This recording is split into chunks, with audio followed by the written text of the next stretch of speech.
Hey guys, so today I thought... Are we starting a cooking show? Is that why we're in the kitchen? Yes, actually. We've been here a lot lately. Did you actually... Have you tricked me into making a cooking vlog? I might have watched Brandy's YouTube channel and been inspired maybe a little bit, just, like a smidge. Okay, so we're making alcohol. I mean, no, we are not, but Then why are we here? We're here! Angela, why are any of us here? Why? Why, I ask you? Well, it's because we're making a wash. A wash? Yeah, we're gonna make a wash. We were concerned about running out of Nolan oil, and so we used some black ink, some matte medium, some Flow-Aid, some water, and we put it into a jar and we mixed it up and we got Stone Stain, which is what we labeled this one. Name brand. Name brand. No. No. Alright, so to actually explain what we are about to do in a bit more technical terms. Exactly. We are going to make some color washes because we have we have a lot of inks. We have a fair amount of ink, yes. Yes, a fair amount of ink. And we figured, you know what? We saw some tutorials online recently. We can use these to make washes ourselves because these are very similar brands. We thought it'd be kind of cool. I have these left over from when I used to work at an art supply store and when I used to use these more for fine art. But I think this is cool. We've tested two so far. We did a black and then we also made a teal wash, of which I used a little bit on some of my potswalkers that you saw yesterday. So that was fun. And we're going to, today, I think I'm gonna make a purple because we don't have any good purple washes. So what is the first step in making a purple wash? All right, so the first step is you will need to assemble your ingredients. That is right, folks. And what you will need to run through that one more time is going to be some fluid matte medium. We have a brand here by Golden. Your brand doesn't really matter. It should just be matte medium. You are good for that. You will also want a tiny amount of Flow-Aid. If you do not have Flow-Aid, kitchen soap detergent will actually serve in its stead. Yes, I mean that stuff. Yep. Basically, the same thing that the soap does is it breaks down friction, helps things flow better. Yes. And then also finally, need water. Water. Or is it gin? We'll never know. It's actually water. It's water from our tap. Now, if you live in a place where you've got, I think, hard water. Correct. You will need to get, what is it called? Deionized? Deionized water. It's basically, it's purified water in a sense. I don't know all the scientific details, but they use it a lot in irons and such. So I think you can find it at most grocery stores. And then, of course, the actual most important thing that you need is an acrylic ink. We are using Daler-Rowney inks, which I think is technically owned by the same people who do, there's a watercolor company that I think owns Regardless, you want an acrylic ink, yes, a matte medium, a Flow-Aid, and water. Exactly. And we're using today a color called Purple Lake. So how this works is we are going to do 1 part ink. So let me go ahead and get this open. I shook it a little bit to make sure it was mixed up. You probably want to do that with acrylic ink so they can settle. All right, now 1 part. So 1 part. So we're not going to be we're not going to measure this in ounces or anything. We're going to use just a stopper. Yes. Or a, what do you call this? A medicine dropper. Yes. So we've filled it up. And that is 1 part. 1 part. All right. All right, Let's go ahead and now, using the same dropper, yes, go ahead and add in the 8 parts of water. Excellent. You don't mind if there's some contamination here? Yep. No worries. Helps clean out the dropper. 2, 3. You back up from the counter a little bit just for lighting. Thank you. Yep. 7. 8. All right, now one thing I want to make clear about this is not going to be an exact formula. We're going to start this out with 1 part ink, 1 part water. No, 8 parts water. 8 parts water, excuse me. 1 part ink, 8 parts water. 2 parts matte medium, which is what we're going to move on to now. Yes. I'm not going to use this one. I have another dropper of the exact same size. So, excellent. If I can actually get this open. Do you need me to open it? No. I'm going to use my muscles. Okay, I might actually need you to open it. We might have had some matte medium dry, and it's... Give it here. Very well. Shall I hold it for you? What do you mean? Oh, amazing! Perfect. Look at my strength! I did it! Perfect. Yes. All right. Anyways, All right, so now we are going to add two parts of the matte medium. That was kind of a weird one. It just made a very loud sound because I squeezed it really hard. Okay. See? Yep. All right, so we've got our 2 parts there. So where is your brush? Oh my gosh, hold on. I asked you if you had everything. I do. Haha. Very well, very well. It's a monster brush. I know, listen, it's fine. All right, we're mixing it together. Where's your palette paper for testing? Oh shit, that I actually don't have here. We will be right back. We will be right back. We return, and we actually have palette paper now. Hooray! So, the only thing we have not added to our wash yet is the flow aid, mostly because we want to demonstrate the difference between what it looks like with and without flow aid. Also because we have not actually tested this ourselves yet, so this is a new thing for us. So this is the ink wash without the flow aid. Yes. So we can sort of see, basically you get something like that. Go ahead and spread it out a little bit, like smear it around. So you get something like that. You'll notice you get these little droplet things going on. Yes. Now, if you'd be so kind, let's go ahead and get a bit of that flow aid. All right, so we're just gonna put a drop. Because when we were testing with... We mean a drop, folks. A drop. There, Drop. that's a drop. A single drop. Yeah, if you put more than that, then you end up screwing it up.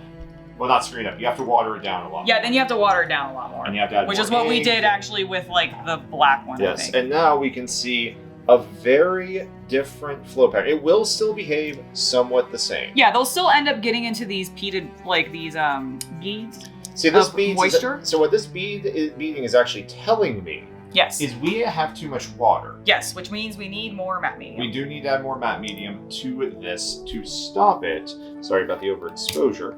Yes. To stop this beading going on. Where did my... Where Where did my dropper go? Okay. I don't know. Where did your dropper go? I put it in the sink. It's contaminated. It's not. It's clean. Fine. All right. So what we're going to do, I think we should just go ahead and... Do another 2 parts. Yeah, are you sure you're filling that entire thing? Yeah. I mean, I'm filling it as much as this suction of this will allow me to. Okay. Like what we really... There we go. That's There pretty we good. That was a bit better. There we go. All right, now let's test that, because really we don't want to see this beading going on. Right. So mix And it. this is somewhat dependent on the ink that you have and how your droppers are feeling, all of that. Of course, it's going to be variable, but the nice thing is it works really, like, that's better. Yeah, and see, with the matte medium, we are getting a little bit of it still, though. Yeah, but it's now more, oh, this isn't the one we used last time. So we had one before where we had put some Nuln oil onto it. I'm not doing that because I'm not using my Nuln oil up just for, like, this demonstration. Correct. Sorry, folks. But this is more how the Nuln oil pooled, except, like, it stayed thin like that, like this one specifically. Let's add another dropper of the matte medium. We want this to run a little thicker. Yes. Because we do want it to sort of pull into the crevices of our minis. Now that was a good drop I just saw. All right. Yes. I'll work on the exposure at some point. Not a problem. Problem is I'm set on auto exposure and it keeps zipping back and forth. I see. All right, now let's see what this is doing now. A bit more. That's beautiful. Yay! Yeah, so... All right, so... Really what we need to be doing is we need to be doing like 3 or 4 parts. Yes, it does seem that way. I am grabbing real quick. I would like a little bit more. A little bit more? Yes, please. All right. And yes, this is thinning it down. If you find that the color gets too thin while doing this... You can always add a little bit more ink into it. Yeah, you can go Probably ahead. not as much as you did before. No, droplets of ink. And you also can mix the inks, which is nice. Indeed. Which is something that I will be experimenting with later, depending on how this looks, because I kind of want to see if I can recreate the Caroberg red, which is this would be the base, and then I would add more red ink into it, I think. Or maybe do red as the base and add a little bit of purple. I see. And there you go. Yay! That's how you get your wash. Nice. So, you get a little bit of that shrinkage going down there, but that's the flow. I mean, that's just how, we want that's it how to paint pull works. away. We want it to pull it away. We want it to go into those deep crevasses. Crevasses. Now, you want to demonstrate. Yes, I didn't wanted you? to grab a miniature. We're gonna grab, mostly because I will probably, we'll end up doing them in purple. So I have picked up a orc, an orc Blood boy. Bowl, Blitz Bowl. Blitz Bowl character. So He has some kind of like nice big panels, but also has some crevices. Oh, let's see. In his pants. Sorry, you were blocking the light a little. Oh, sorry. There we go. Cool. And let's see how this looks. Hold him over here in the light, please. It's actually the camera. Yeah, the microphone's blocking it. So yeah, this is gonna work. How is that working? Is it pulling correctly? I think so. I'm looking at through the view screen and I actually can't see super well. It is. It's very pale. So like I might end up adding a little bit more of the ink to this because it is very, very pale, but I think it's sitting mostly correctly. Turn it towards me. Okay, yeah, and so basically what this really creates is more of a stain than a wash. Yes, which I actually don't mind. I mean, honestly, it's why I used inks. It's why I have these, is because inks kind of function more like stains, and I like that. You can layer them really nicely. Excellent. So this could be a neat, like, glazing project. Like, these could work really well as a glaze. Excellent. All right. Well, we are looking good with that. Got a nice, bright purple out of that. It's really more of a pink. It is. It is almost a pink. Like, look what the water turned. It's definitely made more of a pink wash than a purple. Yes. Well, you can fix that by adding, either more ink. It is flowing well, though. I'm looking at sort of his backpack right now. Mm-hmm. Not his backpack, his back.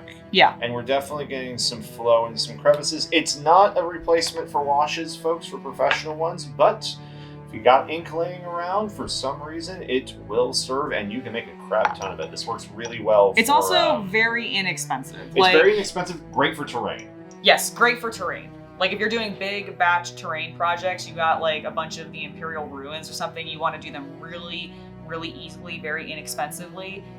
Prime them in like Wraithbone or Grey Seer or some other light color, whatever light primer that you have, and then just make a big batch of a black wash using these materials, and then just wash it. And it looks really cool. Let me grab the one we did the other day. This is dead air. There's a cat. There's a cat over there. We can zoom in on that. The internet loves cats. I promise it's alive.